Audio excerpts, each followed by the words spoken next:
y tener un texto bíblico en esta mañana. Aprovechamos aquí a los que ya están presenciales. Hoy en nuestro tiempo de reflexión de este martes vamos a poner un texto bíblico que nos oriente en esta mañana para hacer una oración.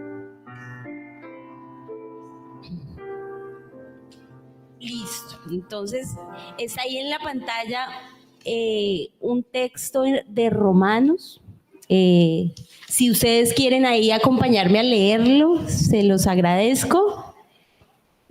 Romanos 12 del 17 al 21 nos dice la palabra del Señor: no paguen a nadie mal por mal, procuren hacer lo bueno delante de todos.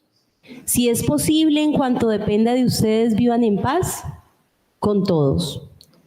No tomen venganza, queridos hermanos, sino dejen el castigo en las manos de Dios, porque está escrito: mía es la venganza, yo pagaré, dice el Señor. Antes bien, si tu enemigo tiene hambre, dale de comer. Si tiene sed, dale de beber. Actuando así, harás que se avergüencen de su conducta. No te dejes vencer por el mal, al contrario, vence el mal con el bien. Quiero que en esta mañana este texto nos ayude a orar por todos los temas de violencia que aún vive nuestro país, pero también por estos temas de violencia que vive ahorita Medio Oriente. Creo que la palabra es clara, ¿no? Como la línea de nosotros como seguidores del Señor.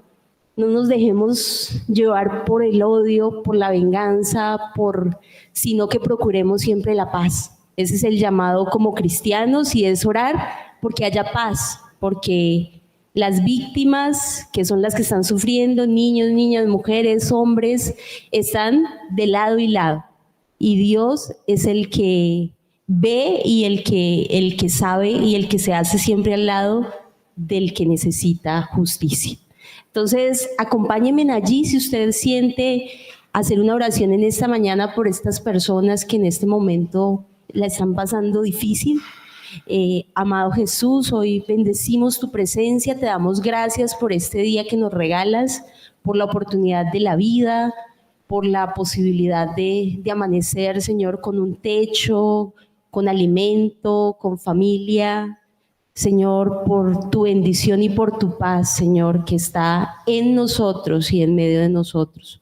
Pero también queremos recordar en esta mañana, Señor, a las familias que en este momento, a causa de la guerra, Señor, de la irracionalidad del ser humano, de la avaricia, de la maldad, de la venganza, Señor, se han entrado en esta guerra absurda donde no hay ganadores, Señor. Hoy oramos, Padre, para que tú seas bendiciendo estas familias, Señor, llevando alimento, llevando provisión, permitiendo que se habiliten, permitiendo que haya un cese, Señor, al fuego, Padre Santo, para que hayan salidas pacíficas y para que tú, Señor, des sabiduría, Señor, a estos líderes que deben tomar decisiones en favor de sus países, de sus pueblos, de sus comunidades. Hoy bendecimos, Señor, tanto a las personas de Israel, pero también de Palestina, de esta franja de Gaza, Señor, los que huyen de la guerra. Oramos, Señor, para que tú les reveles tu paz, te reveles a sus corazones y te manifiestes a ellos, Señor, a través de las personas que llevan ayuda.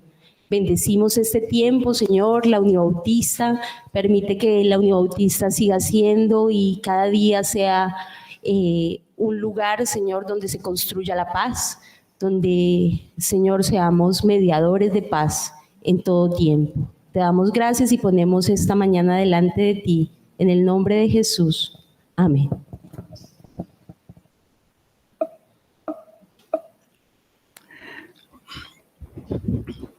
Desde la Torá, en el Deuteronomio 33:27 nos dice: Dios eterno es tu refugio. Dios eterno es mi refugio. Su eterno poder es tu apoyo.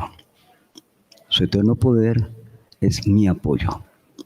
Y solo podemos encontrar refugio reconociendo que es nuestro Dios, nuestro Señor, nuestro Salvador, y con Él tenemos una muy hermosa relación. Por eso quiero que cantemos este himno que nuestro pastor Alberto escogió, que hace rato no cantamos. No sé si el profesor Néstor me quiere ayudar aquí, Leonel.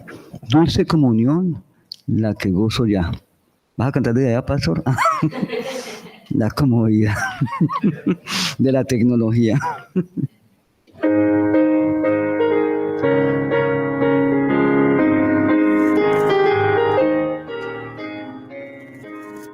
Dulce comunión, la que gozo ya en los brazos de mi Salvador. Qué gran bendición en su paz me da. Oh, yo siento en mí su tierno amor.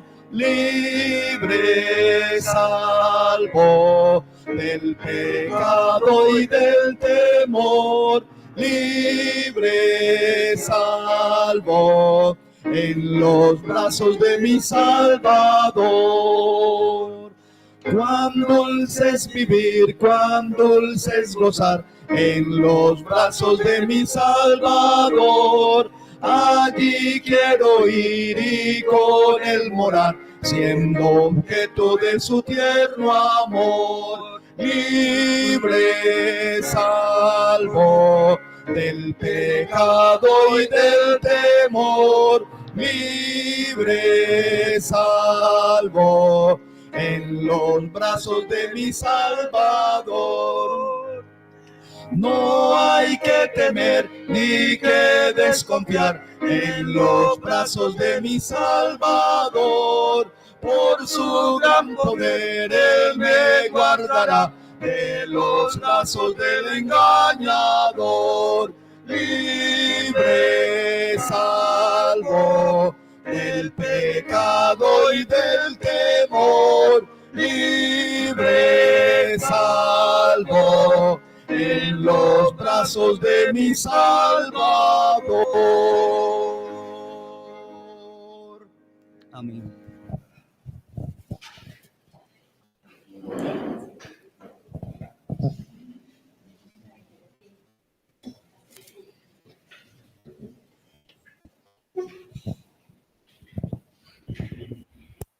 Tanto el texto que leímos en Romanos y el contenido de este himno refleja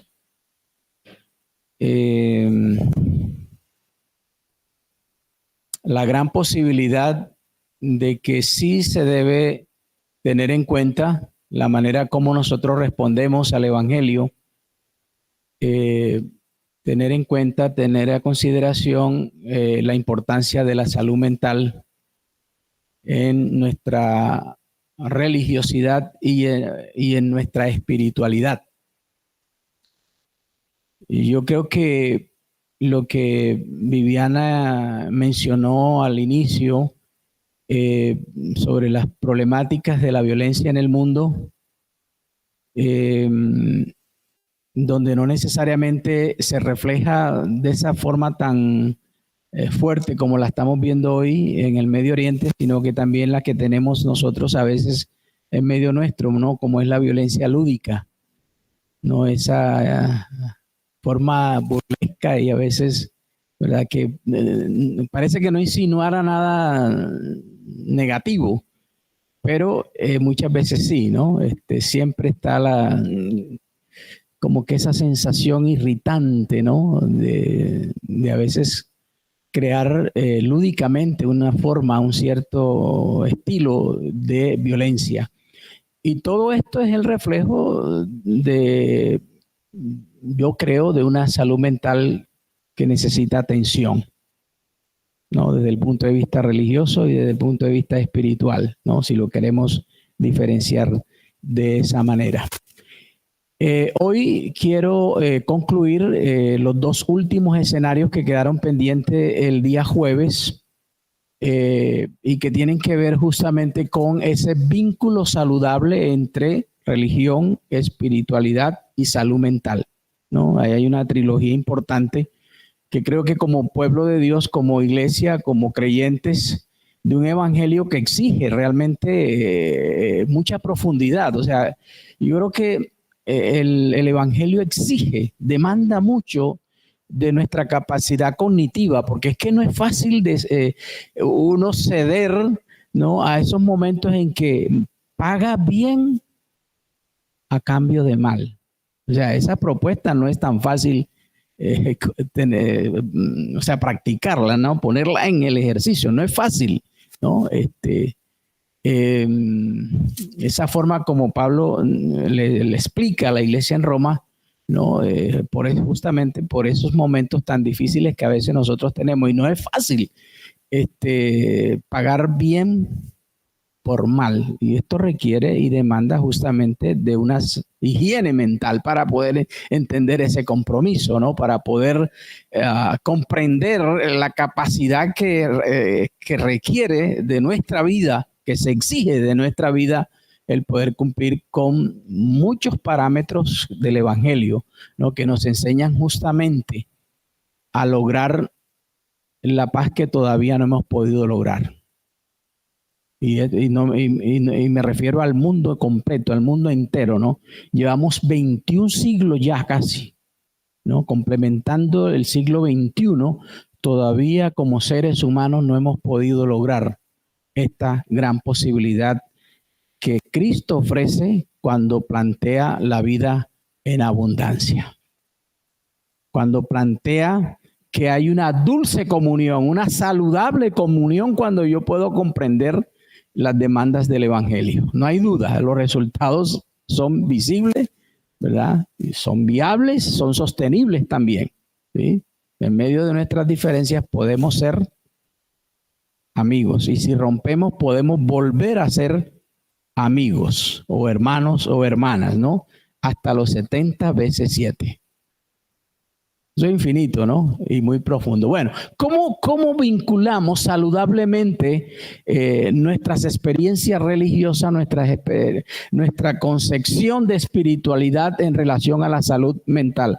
Hemos hablado de que hay unas perspectivas bíblicas y teológicas sanas que nos ayudan a revisar esa posibilidad de una religión sana. He usado el teórico práctico a Santiago, ¿no?, cuando trata de explicar que la religión sin mancha y pura, ¿no?, es aquella que guarda unas características importantes y que son practicables también y son posibles, ¿no? Y también usé al teórico más contemporáneo como es Anton Boyce, que nos explica un poco sobre la manera de cómo él veía la religión, la posibilidad que tenemos de revisar que la religión no necesariamente tiene que ser un sistema de creencias, ¿no?, o de valores simplemente, sino que él recupera esa dinámica entre la creencia y lo que nosotros somos, ¿no?, de tener esa posibilidad de que nuestras experiencias a partir del momento de ese nacimiento en el sentido espiritual empiezan unas etapas creativas en la vida cristiana. Sí, es interesante eso, ¿no? Esas etapas creativas, tal cual como el mundo biológico, como nosotros cuando nacemos, empezamos a ver a la criatura, ¿no?, a moverse, a sonreír, y nos sorprenden con cosas, todo lo que hemos tenido experiencia con nuestros hijos, de verlos crecer, ¿no? Cómo hay unas etapas creativas desde el punto de vista biológico, natural, ¿no? Igualmente esa comparación desde el punto de vista de la experiencia religiosa, hay unas etapas creativas que se caracterizan primero por ese compañerismo. Esto es interesante. O sea, una religión, una espiritualidad que no permita, que no crea el espacio de establecer un compañerismo entre humanos, ¿es sano? No es sano. ¿Y por qué eso no es posible? Porque hay algún déficit, ¿verdad?, que no ha sido atendido, especialmente en nuestra capacidad cognitiva, ¿no? Ese sentido de identificar un compañerismo que se tiene esa capacidad de ser universal y perdurable. Nosotros creemos que el amor es perdurable, ¿cierto? Que es universal. O sea, el amor es amor. No importa a quién se dirige a ese amor. El amor es amor. O sea, el amor no es negociable, es amor, punto. ¿Cierto? Por lo tanto, es universal, es perdurable. Por eso, las tensiones que tenemos hoy en términos de creencia, hasta qué punto nosotros podemos considerar que Dios tiene como que mucho más amor hacia otros creyentes que nosotros o nosotras. ¿Cómo hacer esa diferenciación, no? ¿Cómo crear esa estigmatización de que algunos son más bendecidos que otros? ¿Sí? Si todos somos creados y hechos a la misma imagen y semejanza de Él. Entonces son aspectos, ¿verdad?, que nos ayuda a revisar de lo importante que nosotros necesitamos darnos cuenta qué tipo de religión estamos practicando. Si en realidad está conectado con el otro regalo que Dios nos ha otorgado, como es el cerebro, como es la memoria, como es esas áreas donde razonamos y pensamos, que le llaman cognitivamente, ¿no? Entonces esos son aspectos universales y perdurables. Seres humanos, los seres humanos, no importa el color, no importa la raza, no importa el estrato social. He escuchado que quieren eliminar eso de estratos sociales, ¿no? Sí, están tratando de legislar eso, ¿no? Porque todos como seres humanos, ¿verdad?, tenemos el mismo papá desde el punto de vista creacionista, ¿no? Desde el punto de vista de la creación. Por otro lado, él planteaba que la religión en esas etapas creativas no solamente deben verse como un sistema de creencias y valores, sino en la unificación de todas las potencialidades más finas de la raza humana. El hecho de que yo sea o pertenezca a una raza europea no quiere decir que estoy por encima, ¿cierto? No, de un indígena o de un negro, ¿no? El negro tiene unas potencialidades humanas como raza humana. El blanco la tiene. No importa qué color, no importa si el dinero, lo que sea. Todos los seres humanos, por creación hecha a imagen y semejanza, tenemos unas potencialidades que no son reconocidas, ¿no? Pero que sí son dadas y otorgadas por el Creador. Por eso necesitamos resaltar, ¿no? Conectar que una religión que no tenga en cuenta estas cosas, bueno, hay que revisarla. ¿Hasta qué punto esa religión se alía a lo que consideramos salud mental? Potencialidades finas de la raza humana.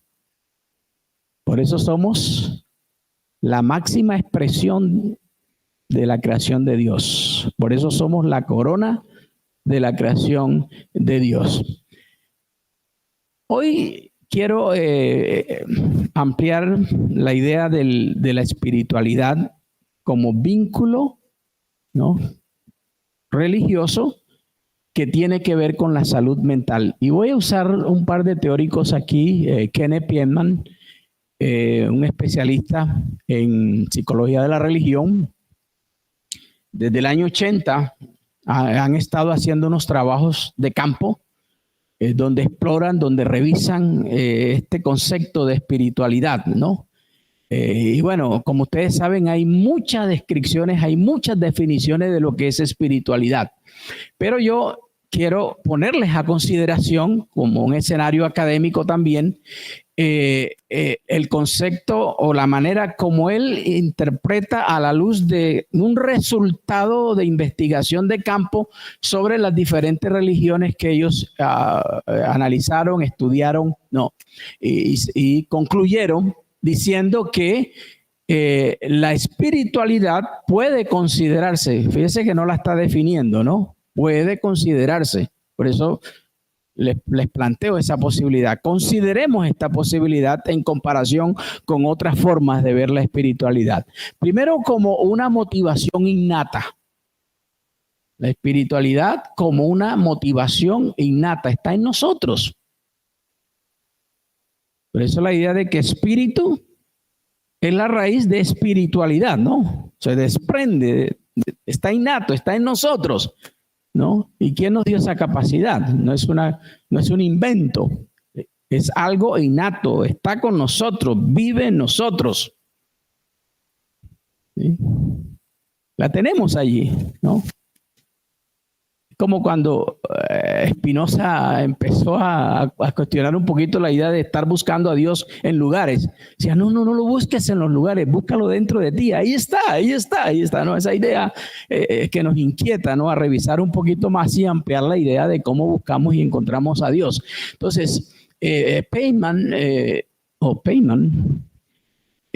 sugiere que la espiritualidad puede considerarse en primer lugar como una motivación innata, y esto tiene que ver con salud mental, ¿no? Porque si yo no la comprendo, no la entiendo, y si no la entiendo, la ignoro, ¿no? Por eso a veces el concepto de discutir un poco, que vamos a ampliar un poquito más ahora sobre el concepto fe. A veces la fe se convierte en un vehículo que nos hace perezosos. Porque como tenemos fe, entonces ya con eso es suficiente. Y no investigamos, no exploramos, ¿no? Cuando en los mismos textos bíblicos dicen, examina, revisa si los espíritus que estás viendo o entendiendo son reales o no. ¿Sí? La misma Biblia nos exige, nos demanda eso, ¿no? Y entonces esa motivación, ¿no? Está relacionada con lo que Piedman llama espiritualidad, una motivación innata. Segundo, por lo tanto, se convierte en una guía al comportamiento humano.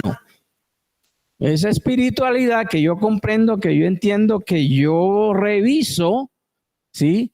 Me une a unas pautas, a unas guías, ¿no? Que nosotros podemos, en algunos casos, se puede asociar con la dirección, con la guía, con la inspiración del Espíritu Santo, ¿no? Donde se convierte en una guía y que me ayuda a mi sistema conductual. ¿Sí? Por eso la idea de lo teórico y lo práctico, ¿no? Hasta qué punto lo que nosotros enseñamos y predicamos es compatible con nuestro sistema conductual, ¿no? Como cuando, bueno, sí, hay una necesidad planteada y esa necesidad planteada hay que resolverla ahora, pero como tenemos que orar primero, no la vamos a resolver, sino después de un tiempo de mucha oración, etcétera, pero la necesidad que se tenía que resolver en ese momento no era posible porque la oración tenía que ejercerse primero. ¿Verdad? Una oración que no funciona. Entonces, espiritualidad puede considerarse como una motivación innata y también como una guía al comportamiento humano, y finalmente un esfuerzo para construir un sentido más amplio de la persona, de nuestra personalidad en un contexto escatológico. Nosotros no solamente estamos pensando en el más allá, sino que también estamos pensando en el más acá. Y desde acá no nos podemos desprender del más allá. ¿Qué va a pasar después de la muerte? Que es una preocupación teológica, una preocupación doctrinal, una preocupación dogmática. Si moremos sin Cristo, ¿dónde vamos a ir? Y si moremos con Cristo, ¿dónde vamos a ir? Etcétera, etcétera. O sea, siempre estamos conectados, ¿verdad? Buscando ese sentido, ese significado un poco más amplio. No solamente debemos enfocarnos pensando en la muerte y por el miedo a la muerte entonces nos abandonamos nuestro presente, ¿no?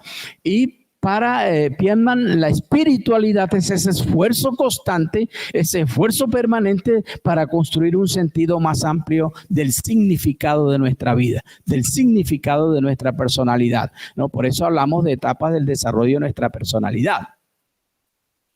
¿Sí? Y yo siempre he procurado inquietar a los estudiantes a revisar que el discipulado debe ser parte del desarrollo de la personalidad. ¿Sí? Así como nosotros discipulamos y creemos que hay una nueva vida en Cristo, bueno, también se debe incluir dentro de ese discipulado, ¿sí?, la importancia que tiene cómo desarrollamos las etapas de nuestra vida, ¿no? ¿Qué significado estamos encontrando? ¿Qué significado le estamos dando a la vida misma, ¿no? Como parte de lo más valioso que tenemos en este mundo. No tenemos otra, es la única vida aquí. Por otro lado, Harold Cohen, un médico psiquiatra, teólogo también, profesor de la Universidad de Duke,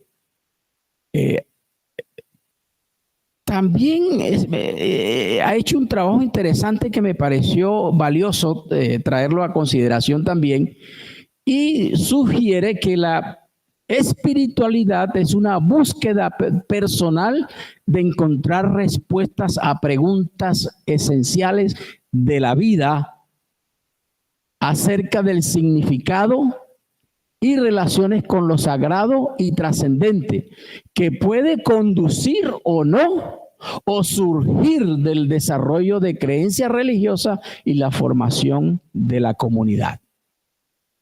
Me pareció interesante esta manera de cómo este psiquiatra, teólogo también, parte del equipo investigador de la espiritualidad en las diferentes religiones del mundo, sugiere, ¿no?, la posibilidad de una espiritualidad, de esa búsqueda permanente también, ese esfuerzo de búsqueda y construir esa búsqueda de personalidad, de encontrar respuestas a preguntas esenciales acerca del significado y las relaciones con lo sagrado y lo trascendente, ¿no? Que puede conducir o no, por eso la idea de que hay espiritualidades sin religión, ¿no?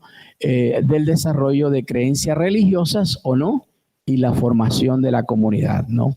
Por eso, para Boysen, la religión no necesariamente tiene que ser un compendio de creencias, ¿no?, y de valores solamente, sino que hay que ampliarlo un poquito más.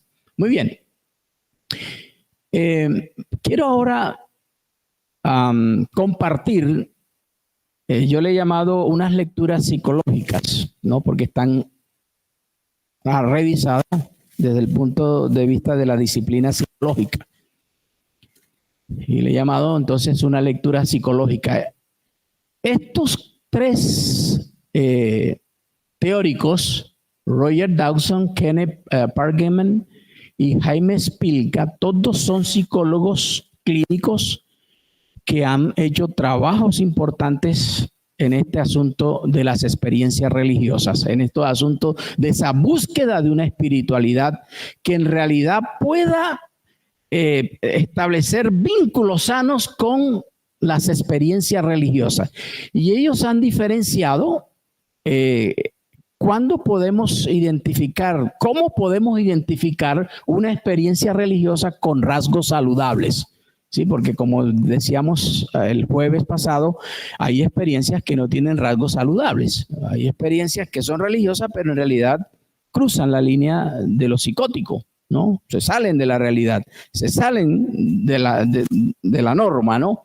Y no porque superan la norma, sino porque en realidad hay un problema relacionado con alguna patología y no necesariamente desde el punto de vista de enfermedad mental. Entonces, tanto Roger Dawson como Kenneth Pargeman y Jaime Spilka han tratado de plantear la idea de que una experiencia religiosa con rasgos saludables es aquella que es positiva y adaptativa. Esto me llama mucho la atención.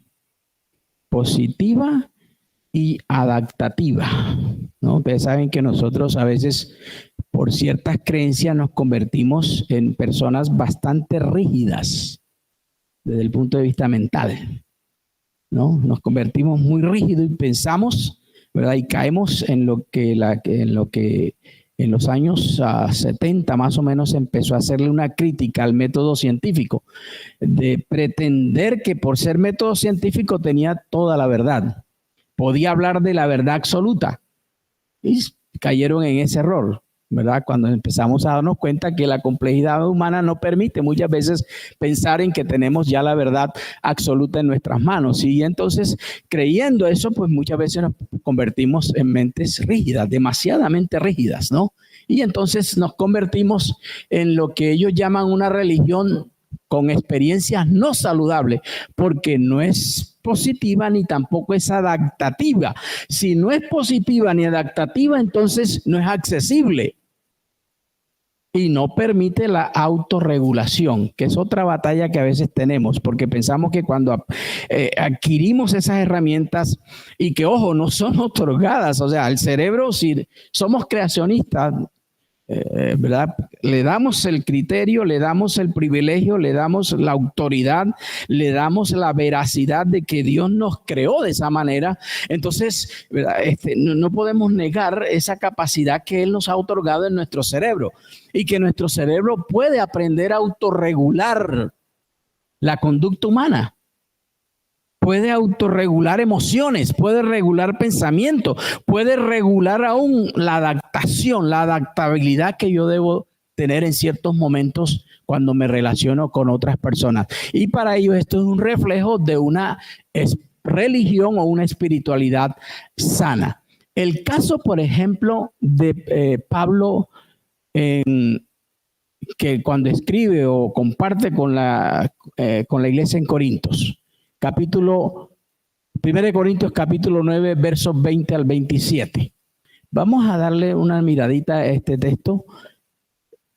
Vamos a escuchar la lectura y luego vamos a revisar del por qué, ¿no? Esta investigación pues, tiene cierta relación, tiene vínculo con el sistema conductual de Pablo cuando empieza a adaptarse, a autorregular aún sus pensamientos, sus emociones y termina diciendo me adapto para, sí, autorregulo para, ¿no? Y ahí hay un objetivo sano, ¿no? Entonces, si Pablo lo logra, si Pablo lo identifica, si Pablo lo adquiere, ¿verdad? ¿Por qué no lo podemos considerar, ¿verdad? Y establecer ese vínculo con esta investigación de la conducta humana en relación con la religión y la espiritualidad? Sí, escuchamos. Primera de Corintios, capítulo 9, verso 20 al 27, dice así: Me he hecho a los judíos como judío para ganar a los judíos, a los que están sujetos a la ley, aunque yo no esté sujeto a la ley, como sujeto a la ley para ganar a los que están sujetos a la ley. A los que están sin ley, como si yo estuviera sin ley. No estoy yo sin ley de Dios, sino bajo la ley de Cristo, para ganar a los que están sin ley. Me he hecho débil a los débiles, para ganar a los débiles. A todos me he hecho de todo, para que de todos modos salve a algunos. Y esto hago por causa del Evangelio, para hacerme copartícipe de él. ¿No sabéis que los que corren en el estadio, todos a la verdad corren, pero uno solo se lleva el premio? Corred de tal manera que la obtengáis. Todo aquel que lucha, de todo se abstiene.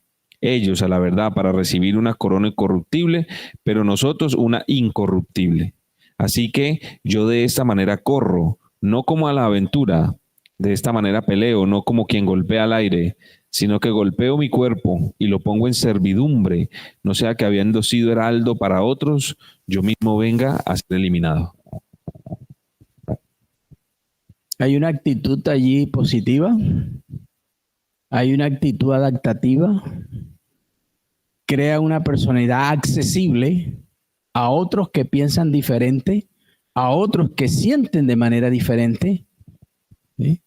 La palabra autorregulación no es más que una forma de adaptarme a un ambiente, a un momento, a unas circunstancias con el fin de regular la manera como pienso ante ese evento, cómo siento ante ese evento y cómo mi sistema conductual responde a ese evento.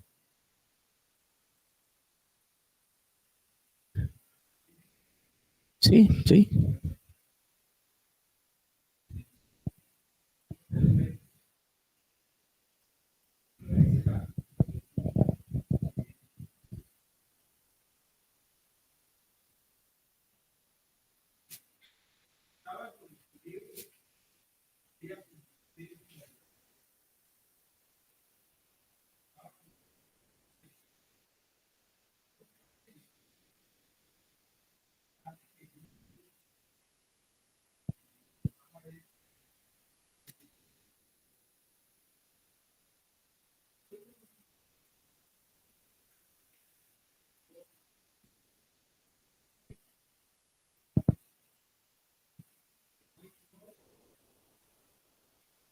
Claro.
Muchas gracias. Dietrich Bonhoeffer, para los teólogos y teólogas, aclaraba un poco esta dinámica, ¿no? Cuando él decía que muchas de nuestras experiencias relacionadas con lo religioso o la espiritualidad son muy particulares, son experiencias válidas para uno muchas veces y tienen un valor profundo para uno, pero que hay que tener el cuidado de cómo la socializamos, cómo la compartimos, porque ahí puede crear la división, la frustración, la incomodidad, etcétera, ¿no? Entonces hay que tener y esto tiene que ver con salud mental, ¿verdad? Porque es cuando yo aprendo a regular. Aunque yo crea que estoy convencido, tengo que aprender a regular ese pensamiento, porque no puedo invalidar la experiencia del otro, ¿sí? Porque el otro es un ser humano como yo, ¿cierto? Y va a sentir, ¿no? Y eso se da con mucha frecuencia, ¿no? Especialmente cuando compartimos experiencias propias, que son personales. Pero qué rico es poder entender al otro, aunque esté en desacuerdo con mi experiencia. Pero juntas se convierten en un potencial. A diferencia de las experiencias religiosas con rasgos negativos, no saludables, comparto las ideas de Jaime Spilka cuando dice que una religión que no es saludable, ni es positiva, ni es adaptativa, no es accesible, no es autorreguladora, se convierte en algo intolerante. Una religión intolerante, la tolerancia es una virtud,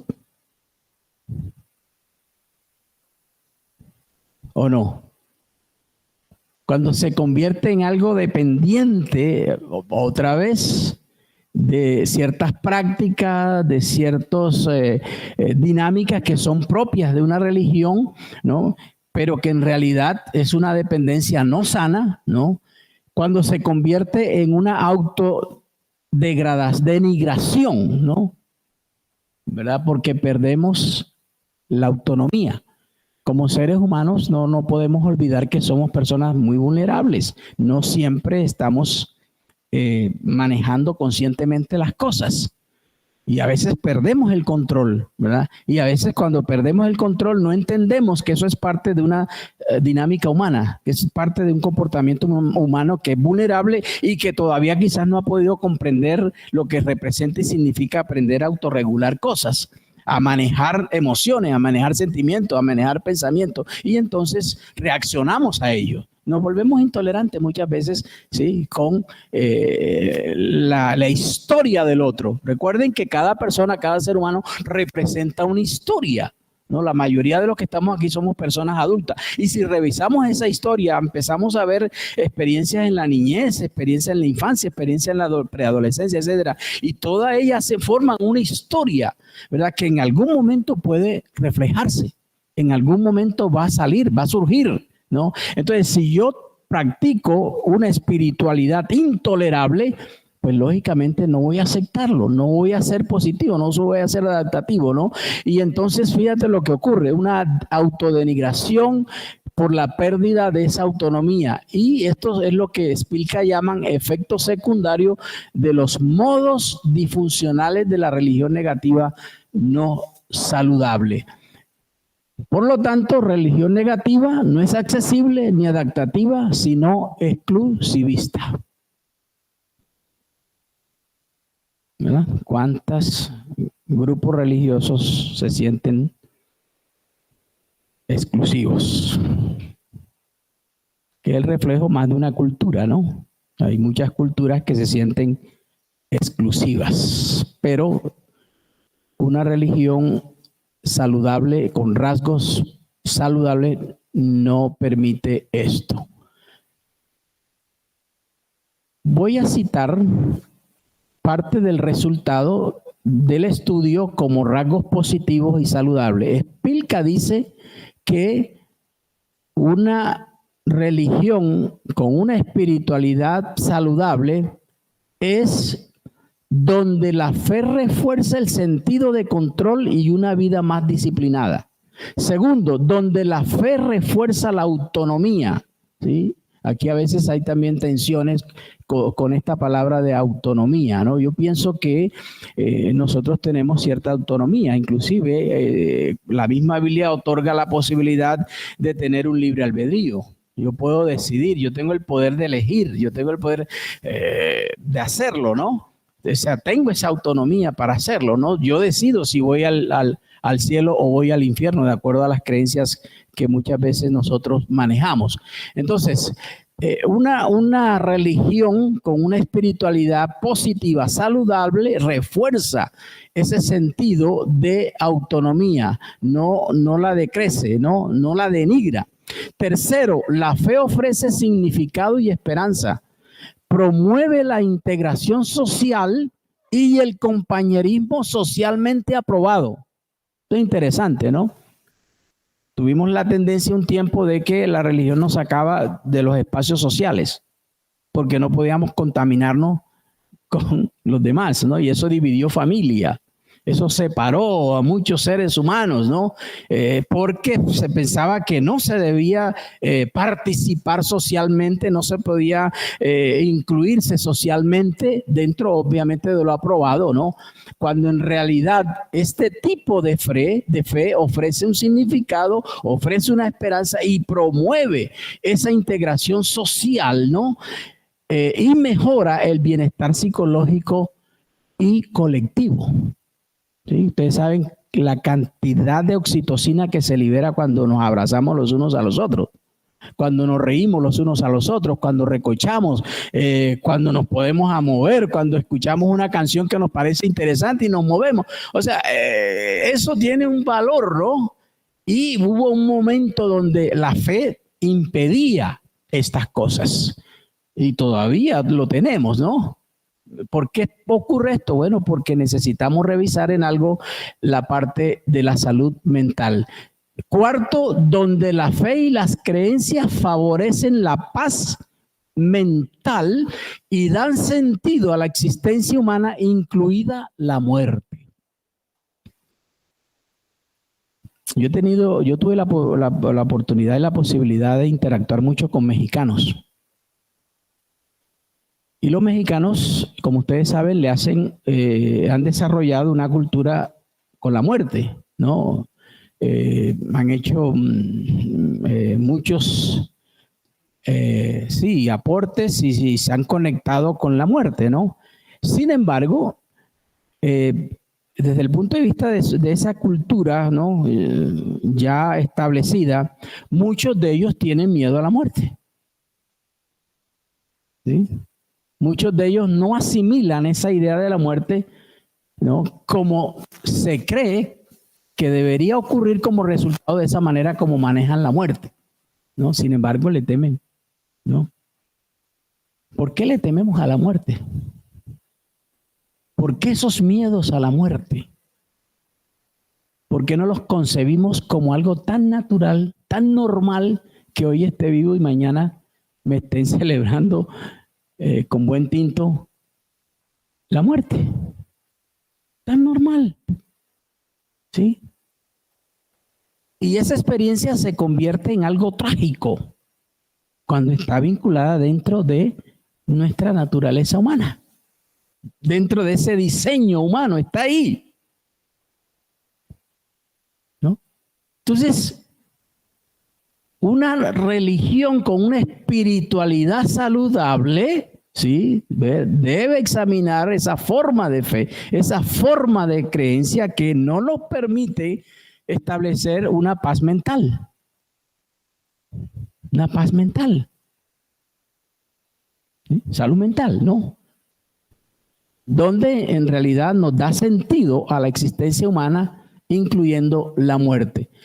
Por otro lado, Dawson propone un proceso como resultado de la religiosidad o de la religión o de la espiritualidad, propone un proceso que permitiría hacer un balance de la influencia de nuestras creencias religiosas en las estrategias de afrontamiento.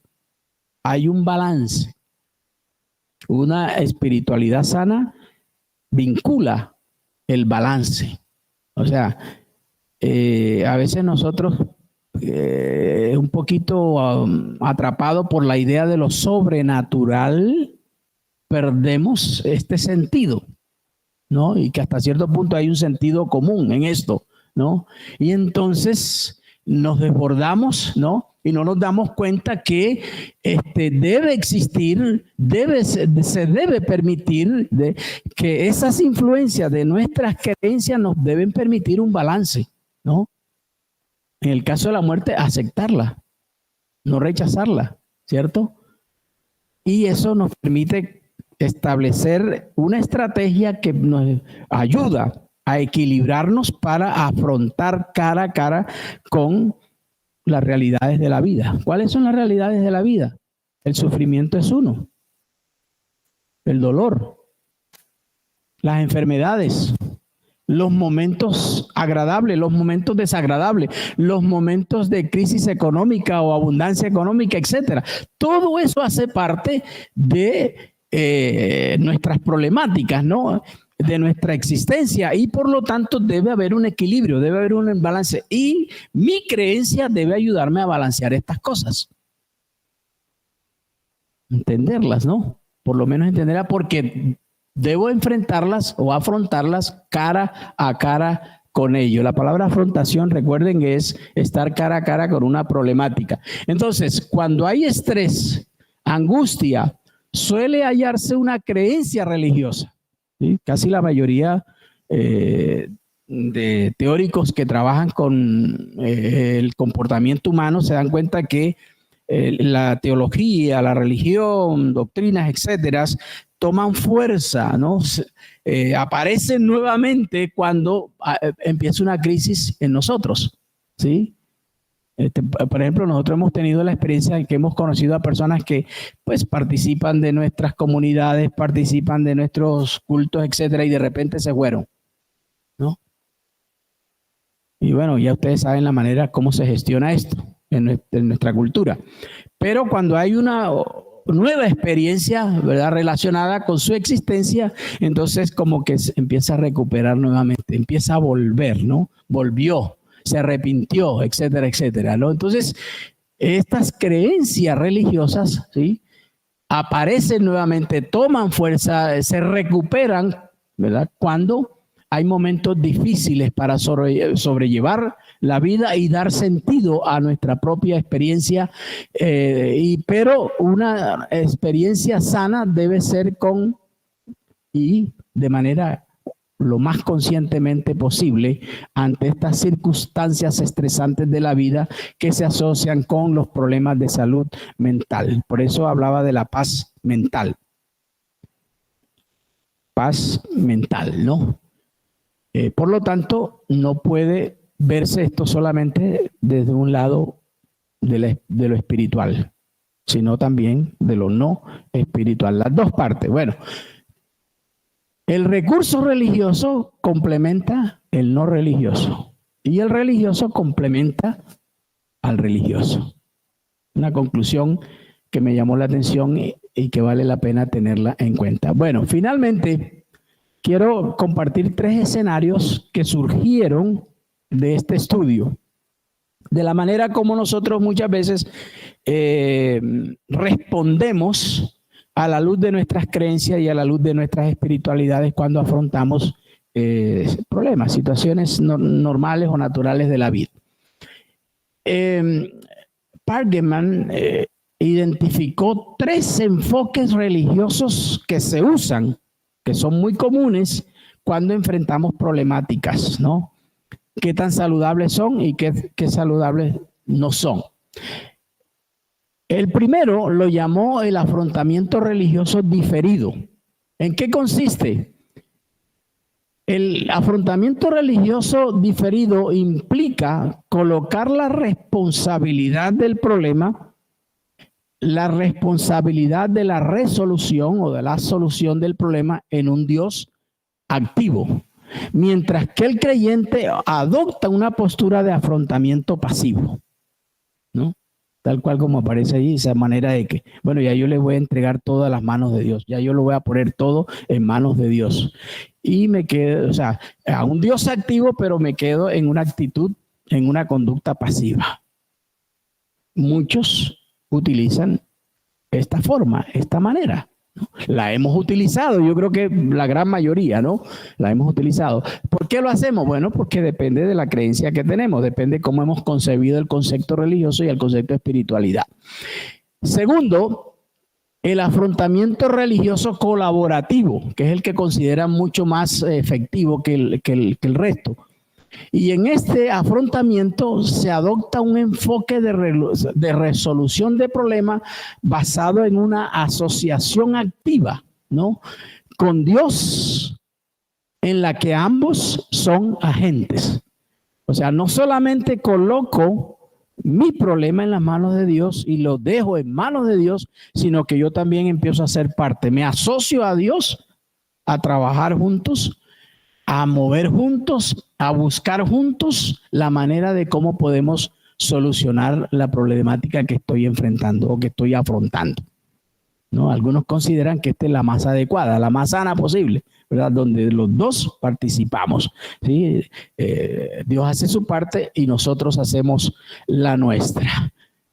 Y el tercero tiene que ver con el afrontamiento religioso autodirigido, que no es más que hace hincapié en la libertad que Dios da a los individuos junto con las habilidades y los recursos. Es decir, esa gracia, ¿no?, que contempla todo el ser para resolver los problemas cotidianos. Algunos no están muy de acuerdo con esta porque se piensa que es desplazar a Dios. Es como que sentirnos el auto o los super seres humanos, ¿no? Sin embargo, yo lo veo también más como una forma de reconocer que Dios me ha otorgado capacidades, me ha otorgado habilidades como dones, talentos, y que puedo darle uso. Si los tengo en la mano, si los he entendido, si los he comprendido, tengo un recurso allí y por lo tanto lo voy a ejecutar, lo voy a usar, ¿no? Y puedo resolverlo, ¿no? Porque tengo esa gracia ya dada, ¿no? Como cuando el pueblo de Israel se convirtió en un ciclo, ¿no?, donde por 40 años, ¿verdad?, se tornó allí, dale vueltas, sin oír, sin atender que ya muchos años antes ya Jehová le había dicho a Moisés, dile a mi pueblo que marche. Ya le había dado la autorización, ya le había dado la solución. Sin embargo, ellos iban, dudaban, no creían, no aceptaban, volvían otra vez. Y ahí estuvieron 40 años. Pero si ya Dios les había dado, les había otorgado la manera, la decisión, la autorización, ¿sí? ¿Por qué no lo hicieron? Entonces, el afrontamiento religioso autodirigido, sí, por supuesto, tiene esa posibilidad de pensar que es como desplazar a Dios, pero también tiene la posibilidad de pensar que muchas de las cosas que nosotros podemos realizar y hacer no necesariamente tienen que estar otra vez de vuelta a Dios para que nos pueda ayudar a salir adelante, ¿no? Ya Él nos dio esa capacidad de hacerlo. Es como el caso humano, ¿no? Si nosotros enseñamos bien a nuestros hijos a realizar su capacidad, a desarrollar su capacidad para que sean responsables a partir de su responsabilidad adulta, si lo aprendieron, si lo lograron, lo pueden hacer. No tienen que volver otra vez a los padres para que los padres le ayuden a cocinar o para que los padres le ayuden a resolver una problemática económica, etcétera. No, eso es dependencia.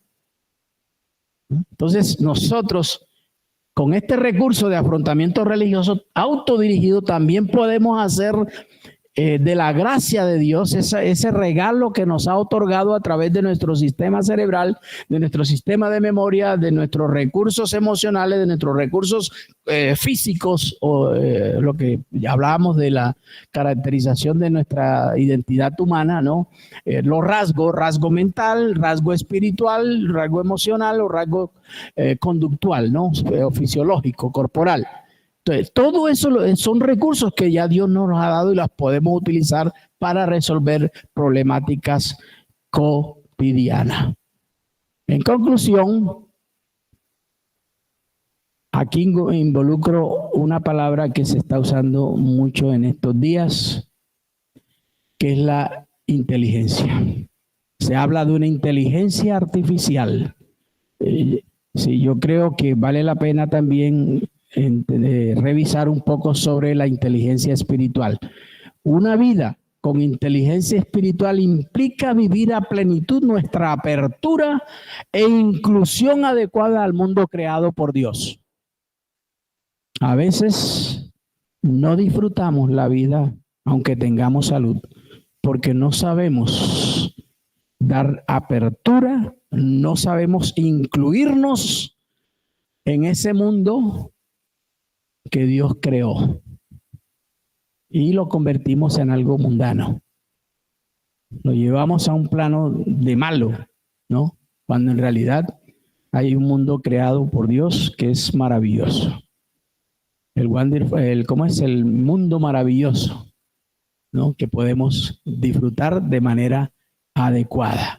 No somos antisociales, somos criaturas sociales creadas por Dios. Segundo, retos a la salud mental, ¿no? Para la religión y la espiritualidad que practicamos. ¿Tiene sentido evaluar, revisar la manera como he concebido mis experiencias religiosas? La manera como reflejo esa espiritualidad de esa experiencia religiosa, ¿vale la pena replantearla, revisarla a favor de la salud mental? Y tercero, hay muchos desafíos individuales y colectivos en términos de nuestra religión, en términos de nuestra espiritualidad, que exigen que nos preparemos mejor. La idea de obreros aprobados y aprobadas. El asunto no es tan sencillo como muchas veces lo hemos adquirido. Una adecuada salud espiritual dependerá de una buena salud mental y viceversa. Que Dios nos ayude, que Dios nos guíe a revisar estas perspectivas en pro y en favor de nuestra salud mental, que involucra nuestra salud espiritual. Oremos. Gracias, Padre, por estas experiencias. Ayúdanos a la práctica de revisarlo todo y retener lo bueno. Ayúdanos a comprender y a entender estas dinámicas, estos enfoques, para poder vivir mejor en una sociedad como la que tenemos hoy en día, como resultado de una salud mental deficiente.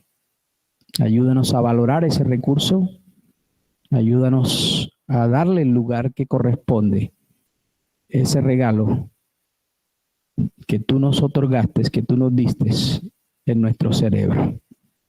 En el nombre de Jesús. Amén. Muchas gracias.